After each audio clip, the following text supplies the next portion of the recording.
It's great to have you with me today on Paint a Beautiful Picture. This is episode number 187, Caring Enough to Confront. I am going to actually be talking to Christian people today, people who are followers of Jesus, people who consider themselves to have some form of a relationship with God. I am not telling you that these principles will not count or matter if you don't happen to subscribe to the concepts of Christianity, because they do work really well. I just want you to know right up front where I'm coming from. And so if you think that you're going to have trouble with this, you don't have to watch this episode. I just want you to understand I'm going to go from that vantage point today because I think it's the appropriate place to come from. You ever watch a person and their life is a wreck? I mean, a wreck. And they have no idea. They really don't. They're not quite sure what's going on or why it's like that or why things don't seem to be working. And you actually can see it. You have insight or you have perspective that might actually be of help to them. And you go, yeah, it's really not my business. I don't need to get involved. I don't know them that well. It's just going to wreck whatever little bit of a relationship we have. Yeah, I'm not doing it. You know what? That is completely wrong. I really want to tell you, I was not born in a good household. That would be the understatement of the century. And so I walked out of my mom and dad's house. There was so much I did not know, like was clueless about in terms of how to relate to people or how to get into the world and live in the world effectively, how to be a decent parent. There was just a ton of stuff I did not really know. I was not well equipped.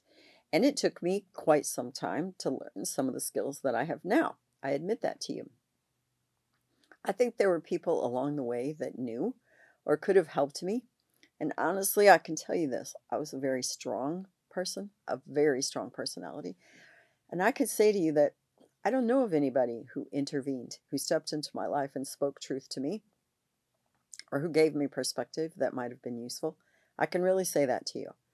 And I'm sad about that. So I'm pretty committed to the idea that we need to be aware of things around us. And if there is something that we can contribute in a positive way that will help someone, we actually need to care enough to get involved. We really do. Let's start here because we're going to get down to your kids and we're going to come to that last. Because honestly, in many ways, it may be the toughest one of all. But let's say you're involved with a coworker, and every time you're on a project with them, they never pull their own weight. They're a slacker. So everyone else around them is always complaining about them and can't stand them and doesn't want to be on a team with them, but nobody wants to confront it. And you say, okay, I'm going to do this. Like, I'm going to step up to the plate. And how do I do it? Well, we're going to look at a verse in Galatians that clearly says that if you see your brother overcome by a fault, in other words, a shortcoming in his or her life, those of you who are mature, in other words, this is an area in which you have some understanding or some expertise, or you're able to live this out. You can go to this brother and help him, but take into consideration that you're not arrogant. You do it from a place of humility, knowing that you also are capable of human weakness and failure. And so this really is about walking alongside of someone to help them see an area and to get it. But it still involves confrontation. And in general, for most of us, confrontation can be reasonably uncomfortable. So you say to this coworker, let's go have lunch together. You take them out. You sit them down and you say, you know what? I appreciate you because, and you discuss with them what they're good at in their job and where they are a good contributor. Say, but I just want you to know that I do have issue with this. When you are part of a team project, you don't pull your weight. Other people cannot depend upon you, and I'm not sure that that's the kind of way that you want people to perceive of you or think about you. How can I help you? Or how can we as a team help you? Do we need to lay out your tasks more clearly? Do we need to give you more time? Do we need to give you less time? Do we need to talk to you about this more? Do we need to back off? How can we help you so that you are better as a contributor on a team when we're all on a project? That's confronting the issue, but not riding their back. It's providing a few possibilities of solutions. And then not only do you need to speak to them and address them, but you also need to listen to them. How do you know maybe their dad's dying and they have a child who's really sick and they just have way more than they can handle in their own world? And they come to work and they're keeping their head above water, but they're barely making it. Well, how would anyone know that? Sometimes when you care enough to confront someone about what's going on, you learn a whole lot, and that information is helpful. Sometimes you learn a whole lot and you really want to slap them. Like, well, you don't understand how busy my life is. I'm on this squash team, and on the weekends I go play basketball, and I have a cabin in the woods I'm working on. Well, dude, hello, that's your personal life, and this is your work life, and we're all relying on you. I'm not saying you say this, but I'm telling you that would be what would be running through my mind. Well, I understand that you have a life outside of work, but when you're at work and you're involved in a project with all of us, because all of us also have a life outside of work, you need to be giving 100% at work, not having your mind divided between home and work and yet mostly on home or on your own interests. At work, we're all counting on you. We all have a life too, and you need to be pulling your weight. Sometimes you hear something and you might need to get a little stronger in that message, and that's appropriate. Let's put it into a different place. So you have a really good friend, and I'll just use a really strong personal example that has happened to me before. Your friend is always flirting with your spouse.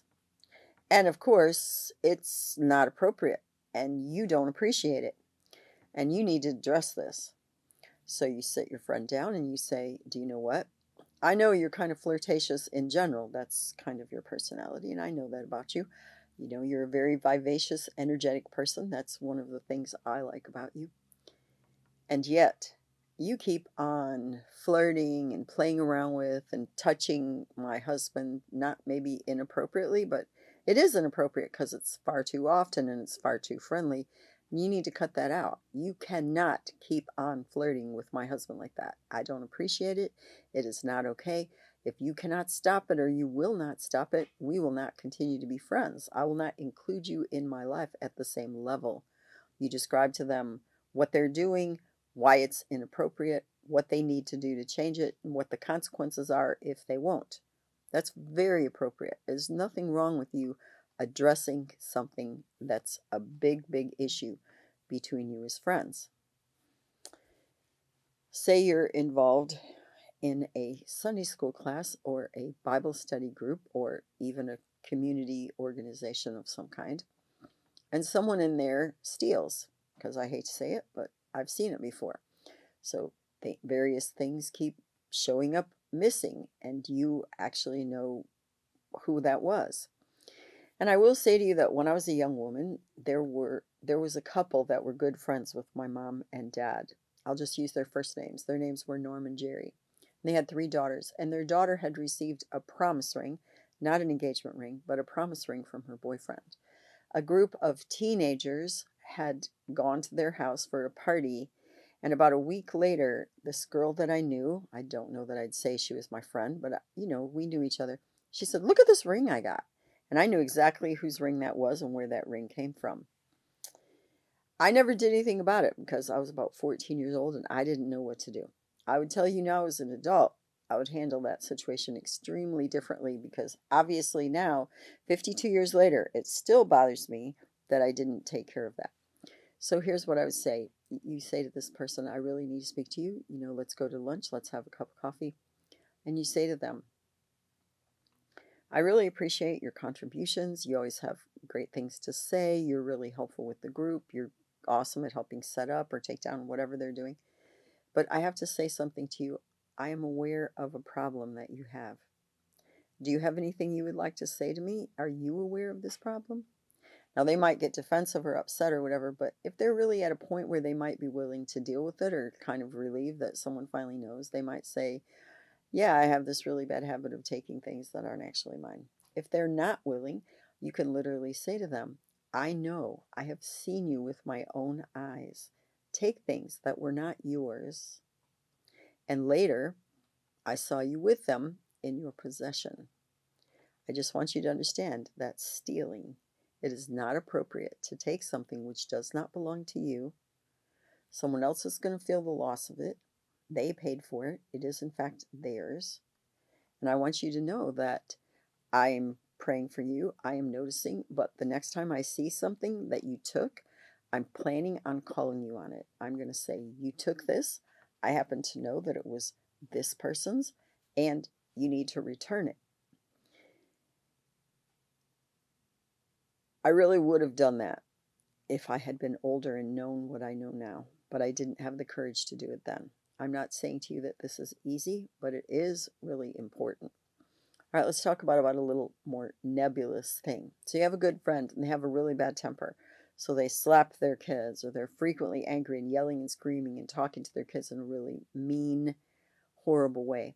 You sit down and say, your temper is kind of out of hand. I really want you to, I would like to help you learn to get a little more self-control. If you're out of control yourself and you're yelling and screaming and your temper is off, don't be sitting down and talking to this person. I mean, when you've got a hold of it, when this element in your own life is under control, that's when you can help the guy beside you and say, I really want you to stop doing this. I'm going to call you on it. The next time right in front of your kids that you're yelling and screaming at them, I'm going to look at you and say, I think that's about enough. Because your kids don't deserve this. They deserve a calm, patient, gentle parent. They don't deserve this. This is not how you should be acting. It's appropriate. And then lastly, we're going to come down to your kids. Here's what I want you to understand. You catch your 14-year-old son checking out pornography. Not a little, but you look at his computer and it's all over the place. So you know, like, he's been spending hours of his life doing pornography. Your daughter isn't keeping up with her schoolwork. You're not exactly sure what's going on in her world because she's always been a great student. But, I mean, she's tanked. She's getting D's and F's. Something is definitely cooking. You had a child who, through most of their life, has been cooperative and helpful and participative in the family. Suddenly they're just withdrawn and they're surly and they're not going to do a single thing you say at like 13 or 14. All of those things, as a parent, you need to confront. You need to be willing to say to them, I notice that, whatever it is, and state it very calmly and clearly, and say, I am very concerned. I need to know what's going on with you. Nothing's wrong with me. That's sometimes the answer you get. Or you get a really defensive answer if you say, I know you've been looking at pornography. I checked into your computer and oh my goodness, you really have a problem with this. No, I don't. That's not your business. Why are you doing this? And I understand all of the possible responses that we can get. I really get most of them and have probably heard them. That's why we have to come from a place of love and concern for their well-being. And so we need to be able to say to them, I see that you have a problem. What can I do to help you? That really is the bottom line. What can I do to help you? If they say absolutely nothing, you need to tell them, well, there still is, because then I'm going to take you somewhere else so that someone else can help you. If you don't think I can, that's okay. I respect that. Then I'm going to take you to the pastor. I'm going to take you to a counselor. If I believe that you're severely depressed or doing drugs, I'm going to put you into a treatment center. Okay, if you're not going to let me help you or don't believe I can help you, I'm still going to help you. And I'm going to help you by fill in the blank. When you really love someone, when you genuinely do care about them, you do have to care enough to confront them. I'm going to describe something that happened to you one time. My former husband and I had this agreement that every so often I could say to him, have you been looking at pornography? Have you been drinking? Have you been faithful to me?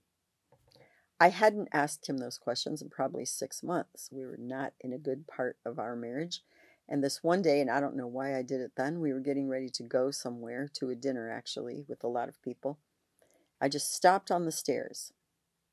And I was a 2 steps above him. He was a lot taller than me. And I looked at him and I said, have you been looking at pornography? He said, no. I said, have you been drinking? He said, no. I said, have you been faithful to me? He said, no. I always told him that if he was ever unfaithful to me, that I would throw him out in the streets and all of his junk behind him, and that would be the end of that. Because I went through that in my first marriage. I wasn't going to do that again. I have to say, it went a lot differently than I imagined because I can honestly say to you, it was like the Holy Spirit of God just came over me and I didn't have a fit. And I'm not going to go into the details about the level of confrontation or the results because that's not my point here. My point is, I get that there are very difficult things that we sometimes have to address with friends or family, coworkers, our spouse, our children. But if we really love someone enough, we will confront things in their life where we know that they are having trouble or they have had trouble in the past that's going to interfere with or damage our relationship or their life. And we have to care enough to confront them. But ask God for grace and strength to be calm and to have the attitude that you need while you are carrying this out. That it is about their well being, it is about showing love and concern to them, that you have a very humble and calm spirit while you do it. I want you to care enough about the people in your world that you will confront problems and issues that you see that you might be able to be some help with. I hope this has really been thought provoking for you. My challenge question for you today is this: is there anyone in my world that I need to confront about something? If so, I will pray that you have the courage to do it. Thank you for being with me today on Paint a Beautiful Picture. You may find additional information on our paintabeautifulpicture.com website. Additionally, you may watch me on Rumble, and you may also listen to a podcast on Buzzsprout or Spreaker, all under the name Paint a Beautiful Picture. If you like this video, please give me a thumbs up. You may subscribe, and if you are interested in receiving notifications, please hit the notifications button.